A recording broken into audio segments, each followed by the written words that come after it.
This is a Coway Airmega unit. There's two models, 300 and 400.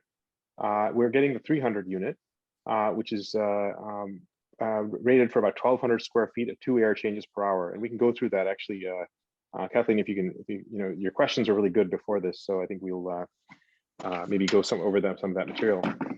And I wanted to just make point out a few things about this unit. The first one is that when you take it out of the box, obviously you have to unpack it. And one of the mistakes that I made I used to use a much smaller unit at home. And after I did the math and realized it was too small, I had to upgrade to this unit. I have multiple units of this in our home. And one of the mistakes I made for months was I didn't realize there are two filters. So this is a very interesting design, which is that, my earlier one had a single filter. And so I assumed this one also had a single filter. This one has one over here, but it also has one over here. So it's easy to kind of miss this.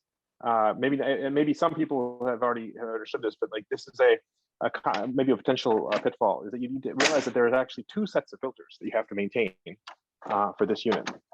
And then air comes in through both sides and then comes out through the top. So that's actually an important part of this as well. So you have to make sure that if you want to place this near a power outlet like this. However, it has to be such that the air intake is not facing the wall. So if I were to do this like this and just set it up like that, the air would not be able to flow inside to the other intake. So you need to set it up in a way that the air is able to flow in on both sides. So that's another gotcha on this. Of course, when you assemble it, the assembly is relatively straightforward. I think, if you look at the instructions or if you have any questions, let me know. But it does have two sets of filters. And the way this works is there's what's called a pre-filter, which is what's out here. And then there's the actual HEPA filter inside. So the purpose of the pre-filter is to grab all the lint. So this is, as you can see, it's accumulated a lot of lint. And this lint is just like very thick stuff that, to capture it. And then so that the real like fine grained filter that does all out of the work is this HEPA filter inside. So both of them are really important for this, for the design, to improve the quality of the air. So that's basically the basic idea of this. And so when you run this, you turn it on, it's set to auto, which means that, or these settings are really important. You basically have to set it to, most people have it set to the smart setting, like if you're at home. And this is basically means that it's detecting the air quality and then increasing the fan speed if it detects that it needs to be cleaned. So when we do when we make chicken nuggets, it goes berserk. It basically goes to maximum because like all of this aerosol has been released, fried oil, or has been released into the air, and it's coming. I can actually measure it on these meters we have here. These are actual aerosol meters that you can buy on Amazon, if you're really into this stuff, and it will tell you how much PM 2.5 is in the air. And I could see this go up and down during the wildfires last fall. And so this will automatically detect that stuff, and then it'll go. The speed will go up to 2 to 3. And they make a lot of noise in the process. And so that's basically how it's designed to work. However, the gotcha is that when you're dealing with aerosols that are exhaled by bioaerosols that are exhaled by human breath and that may have contagious coronavirus in them, this detector will not detect any of that. So it'll happily go along running at low speed, not knowing that there's actually so in other words, the moisture droplets will not be detected by the detector that's in this thing. So the only way to make it useful is to run it at max speed if you're trying to protect against coronavirus. So if you're trying to protect against wildfire aerosols, toxic wildfire particles, then this thing will see it and then run it faster. But if you're trying to protect against coronavirus, you really have to run it at the maximum speed. And if the maximum speed happens to be, this is a pretty quiet unit, so I don't think that should be a problem. It's running at max speed, and it's really not that loud at all. But in fact, the smaller units were even louder. But if you must reduce the speed, maybe you can set it at the number 2 instead of number 3. So I would just recommend getting, when you start this unit every day, I would turn it on in the morning, set it to number 3, and let it run all day at number 3. And then when you're done at the end of the day, turn it off or turn it on auto. It can actually run nice, continuously 24 hours a day. It's designed to do that. And so, that's really up to you. But I would, you can turn it off at the evening after everyone's leaving, and then or keep it on auto. But then when you come back in the morning, make sure you have it done on 3. So that, I think, as long as there's a risk of coronavirus, I would say, keep it running on the maximum speed. And so that's the final kind of gotcha that I wanted to go over. And so let's see if there's anything else here. Yeah, so in terms of maintenance, this should run pretty well. I've been running these things for 6 months and I have no problems at all. The one thing you're going to have to work on is, for every month or so, the filter gets, as you can see, there's also a lot of like dust that's settled on that filter. And so you could either use a napkin like this, or you could use a dust buster, which I'm going to try for the see here. It kind of works. You get a lot of the dust off of the pre-filter, and or you could take the filter off and just wipe it down with a paper napkin, which is what I usually do. Just wipe it into a trash can. And this may happen, obviously your mileage will vary.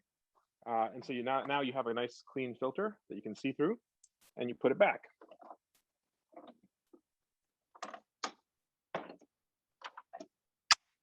And then you turn, and so the way you know that you've done this, the way you know you need to do this, is there's a light here that shows up, orange light. So that light shows up and says, hey, you need to wash me. And so it has the word wash, the orange light. If it's not on, that means it doesn't think you need to clean it. So and then the way you do it, and once you've cleaned both sides of it, then you can reset it, press it down like for several seconds and reset it. And then it'll tell you the next time it thinks you need to clean the air. So if I do that here, and then I turn it off, pull out the second one, clean it up.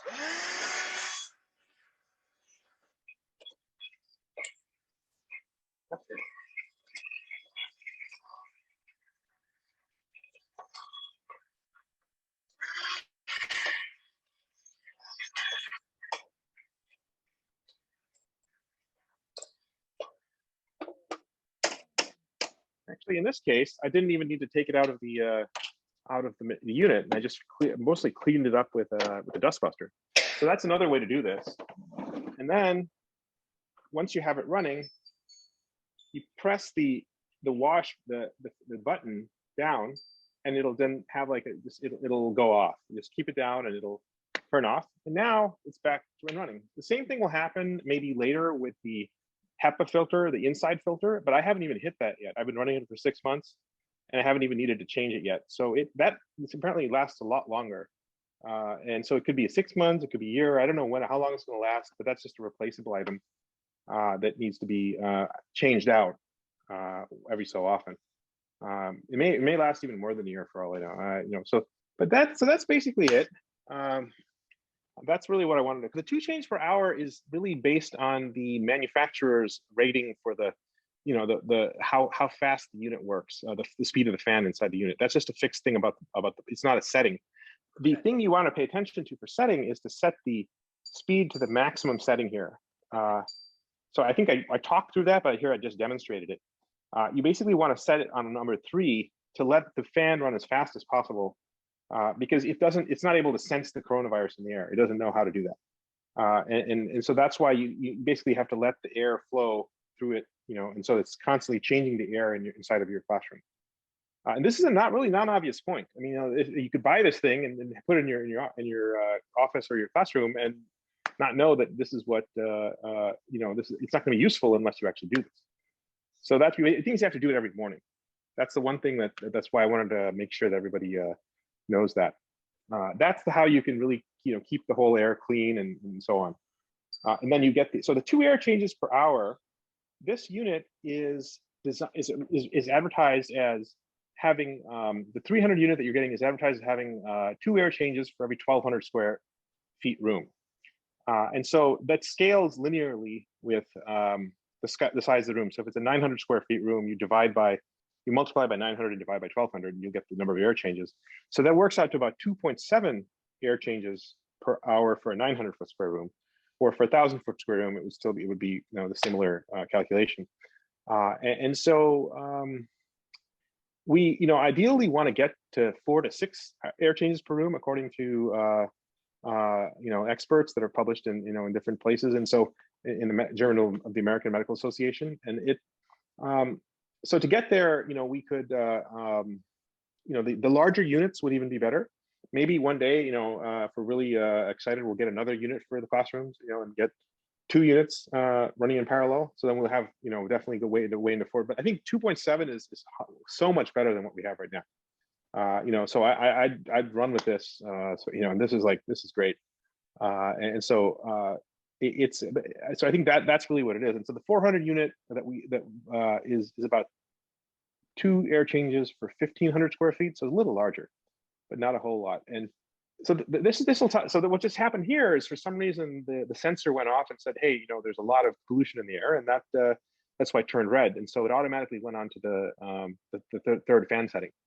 This is what should normally happen when the wildfires come in. It should it should do that, but we don't want to rely on that for bioaerosols, for exhaled breath and